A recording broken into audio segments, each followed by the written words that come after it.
Hello everyone, welcome back. कैसे हैं आप सब? वो बहुत अच्छे होंगे और अपनी लाइफ में बहुत अच्छा कर रहे होंगे। जैसा कि आप जानते हैं, हमने स्पोकन इंग्लिश का एक छोटा सा कोर्स लॉन्च किया है जहां पर रोज हम 5 मिनट इंग्लिश बोलने की प्रैक्टिस करते हैं। आज हमारा डे 18 है। 17 डेज ऑलरेडी हम प्रैक्टिस कर चुके हैं, राइट? अच्छा, जिन्होंने नहीं किया है उन्हें क्या करना है? जो आज ही आज चैनल पे आए हैं व्यूअर्स और जो अभी अभी मेरी वीडियो देख रहे हैं, उनको क्या करना है? डिस्क्रिप्शन बॉक्स में सारी लिंक दी गई है, हर डे वाइज लिंक दी गई है, वहां से आप जाकर चेकआउट कर सकते हैं, वहां से जाकर आप प्रैक्टिस कर सकते हैं। ठीक है ना? और अब मान लीजिए आपको ग्रामर का भी कोर्सेज चाहिए, टेंसेस की पूरी कोर्स अवेलेबल है चैनल पे। ठीक है, डे वाइज भी अवेलेबल है और एक साथ में भी अवेलेबल है, तो आप वहां से जाकर देख सकते हैं। तो आइए आज की क्लास स्टार्ट करते हैं। उसके पहले आज का प्रश्न, बाहर खेलने का समय हो गया है, इसे हम इंग्लिश में कैसे कहेंगे? ये आपको कमेंट करके बताना है और अभी कमेंट करना है, राइट? तो फटाफट से कमेंट करिए। I am waiting for your comments. Hope अभी तक आपने कमेंट कर दिया होगा, राइट? तो स्टार्ट करते हैं आज की क्लास। चलिए, आज का हमारा पहला प्रश्न है, बारिश आखिरकार रुक गई। बारिश आखिरकार रुक गई, इसे हम इंग्लिश में कैसे कहेंगे? इससे पहले डे 15 पे हमने जो है बारिश से रिलेटेड सेंटेंस किए थे, ठीक है? पर जो सेंटेंस किए थे 25 सेंटेंसेस किए थे, वो सफिशिएंट नहीं है। बारिश से रिलेटेड तो बहुत सारे सेंटेंस हैं। तो आज हमने वापस से जो है बारिश से रिलेटेड सेंटेंस लिए हैं प्रैक्टिस करने के लिए। तो ये स्टार्ट करते हैं। बारिश आखिरकार रुक गई, अब इसे इंग्लिश में कैसे कहेंगे?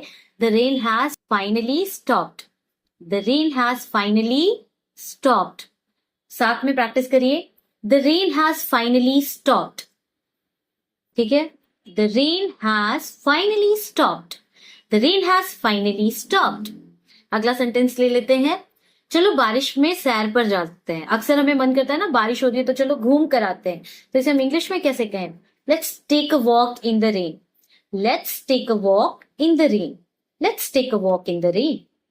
Let's take a walk in the rain. अगला सेंटेंस देख लेते हैं। यस, नेक्स्ट सेंटेंस है, बारिश की आवाज बहुत सुकून भरी है। ठीक है, इसे हम कैसे कहेंगे? The rain is making soothing sound. The rain is making soothing sound, सुकून भरी। ठीक है, उसे हम कैसे कहेंगे? The rain is making soothing sound. The rain is making soothing sound. अगला सेंटेंस ले लेते हैं। हमें खिड़कियां बंद करनी चाहिए, या फिर कहते हैं कि भाई खिड़की को बंद कर दो बारिश में। कैसे कहेंगे? We need to close the windows. We need to close the windows. We need to close the windows. हमें खिड़कियां बंद करनी चाहिए। We need to close the windows. अगला सेंटेंस ले लेते हैं। छत से बारिश टपक रही है। अच्छा, छत से बारिश की बूंद टपक रही है, या छत से बारिश टपक रही है, छत से पानी टपक रहा है।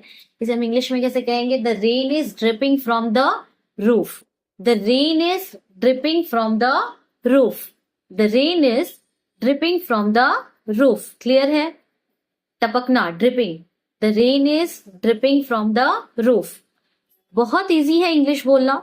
आपको क्या करना है? आपको सुनना है ध्यान से और बोलने की प्रैक्टिस करनी है। आप सुन लेंगे पर बोलेंगे नहीं तो इंग्लिश नहीं आएगी, ठीक है? और आप बोलना चाहेंगे, सुनेंगे नहीं तो भी इंग्लिश नहीं आएगी। तो इसके लिए आपको क्या करना है? ध्यान से सुनना है और उसको रिपीट करना है, बार बार बोलने की प्रैक्टिस करनी है, ठीक है? अगला सेंटेंस ले लेते हैं। बारिश की वजह से आज पिकनिक नहीं कर सकते हैं। कहते हैं यार आज ना बारिश की वजह से पिकनिक नहीं कर सकते हम लोग। तो इसे कैसे कहेंगे? We can't have picnic because of the rain. We can't have picnic because of the rain. जैसे कि यहाँ 15 को बहुत तेज बारिश हो रही है, ठीक है? तो यहाँ पर अब हम पिकनिक के लिए नहीं निकल सकते हैं, तो कैसे कहेंगे? We can't have picnic because of the rain. अगला सेंटेंस ले लेते हैं। अच्छा, आपके यहाँ कैसी बारिश हो रही है बताइएगा। यहाँ पर देखिए अगला सेंटेंस है, पत्तों पर बारिश की बूंदें गिर रही हैं। अच्छा, जो बेसिक वो सेंटेंस थे ना, वो मैंने पहले पार्ट में करा दिया है, तो आप वहां से चेकआउट कर सकते हैं। कि आपको लग रहा होगी अरे मैम ने ये सेंटेंस नहीं लिया, तो आप प्लीज जाके वो वीडियो भी देखिए, तो आपको समझ में आ जाएगा। काफी सेंटेंस दिए हैं। पत्तों पर बारिश की बूंदें गिर रही हैं, इसे कैसे कहेंगे? The rain drops are falling on the leaves. The rain drops are falling on the leaves. The rain drops are falling on the leaves. ठीक है, अगला सेंटेंस ले लेते हैं। मुझे अपने छाते के साथ बारिश में चलना पसंद है। वो ऐसे हम फ्रेंड से बात कर रहे होते, कहते हैं ना मुझे ना अम्ब्रेला के साथ चलना बहुत पसंद है बारिश में। तो इसे हम कैसे कहेंगे? I love walking in the rain with my umbrella.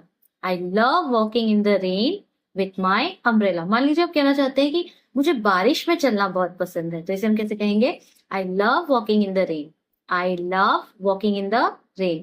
अच्छा, इंग्लिश बोलते समय हमें कौन से वर्ड पे स्ट्रेस करना है, कौन सा वर्ड धीरे से बोलना है, कौन से वर्ड को थोड़ा सा ड्रैग करना है, इसका बहुत ध्यान रखना है। ठीक है, जब आप कोई भी चीज बोलते हैं तो सबसे पहला चीज होता है कि आपका कॉन्फिडेंस कैसा है बोलने में।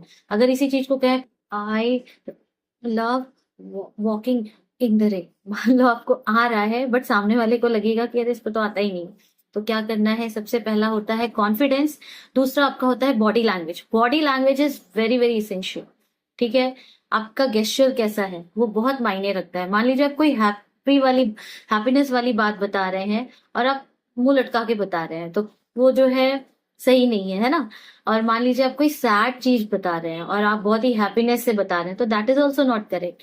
तो बॉडी लैंग्वेज बहुत ही क्या कहते हैं, जरूरी होता है। वॉइस मॉड्यूलेशन, आपकी आवाज जो है, कहाँ पर धीरे बोलना है, कहाँ पर जोर से बोलना है, पेस कैसा होना चाहिए, किस स्पीड से बोलना है, ये सारा बहुत मायने रखता है। एक बार आप उसे सीख गए ना तो बहुत अच्छे से आप फ्लुएंटली इंग्लिश बोल सकते हैं। अगला सेंटेंस ले लेते हैं, बच्चे बारिश में छप छप कर रहे हैं। इसे हम कैसे कहेंगे? The childrens are splashing in the rain. बारिश में छप छप कर रहे हैं को क्या कहेंगे? The childrens are splashing in the rain. The childrens are splashing in the rain. The childrens are splashing in the rain. अगला सेंटेंस ले लेते हैं, बारिश घास को हरा भरा कर रही है।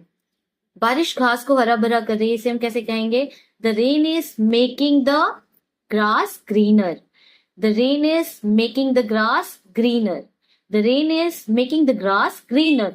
अच्छा, आज बीच में मैंने थोड़ा सा जो है टिप्स देने लग गई, तो 5 मिनट ऑलरेडी हो चुके हैं। कोई बात नहीं, 2 मिनट और कर लेते हैं। बारिश की आवाज बहुत आरामदायक है, इसे कैसे कहेंगे? The sound of rain is relaxing. The sound of rain is relaxing. The sound of rain is relaxing. ठीक है, अगला ले लेते हैं। ये मत कहना मैम आपने 5 मिनट कहा था और आपने 8 मिनट ले लिया। एक्चुअली में हो जाता है, ये थोड़े से सेंटेंस को बार बार रिपीट कर रहे हैं। मैं अपने रेन बूट्स घर पर भूल गया, इसे कैसे कहेंगे? I forgot my rain boot at home. I forgot my rain boot at home. ठीक है, I forgot my rain boots at home. अगला ले लेते हैं, बारिश छत पर जोर जोर से गिर रही है। अब इसे कैसे कहेंगे? The rain is pounding on the roof. The rain is pounding on the roof. The rain is pounding on the roof. अगला सेंटेंस ले लेते हैं, बारिश लगातार हो रही है। इसे कैसे कहेंगे? The rain is falling steadily. The rain is falling steadily. The rain is falling steadily. अगला ले लेते हैं, हमें कपड़े अंदर लाने चाहिए। अच्छा, इसे कैसे कहेंगे? We need to bring the laundry inside और we need to bring the clothes inside. Laundry भी बोल सकते हैं आप, क्लोथ्स भी बोल सकते हैं। We need to bring the clothes inside. अगला सेंटेंस ले लेते हैं, बारिश से ट्रैफिक जाम हो रहा है। तो इसे कैसे कहेंगे? The rain is causing traffic jam. The rain is causing traffic jam. The rain is causing traffic jam. अगला सेंटेंस ले लेते हैं, बारिश धीरे धीरे गिर रही है। अब इसे कैसे कहेंगे? The rain is falling gently. The rain is falling gently. बहुत लोग इसको ऐसे भी कहते हैं, the rain is falling slowly, but gently कहेंगे तो ज्यादा अच्छा होगा। The rain is falling gently. अगला सेंटेंस ले लेते हैं, बारिश से छत टपक रही है। अच्छा, आप इसे कैसे कहोगे? The roof is leaking during the rain और due to rain. The roof is leaking due to rain. Next sentence है, बारिश से नदियां उफान पर है। अब इसे आप कैसे कहेंगे? उफान पर को क्या कहते हैं? The rain is causing the river to overflow. उफान को हम क्या कहते हैं? Overflow. The rain is causing the river to overflow. ठीक है, तो ये आज के कुछ सेंटेंस थे, ध्यान से प्रैक्टिस करिए। और हाँ, अगर आपने वीडियोस नहीं देखी है बाकी की तो उसको जाके चेकआउट करिए, वहां पर कुछ ना कुछ आपको जरूर मिलेगा जो आपके लिए बहुत बेनिफिशियल होगा। ठीक है, till then bye bye, take care, keep practising.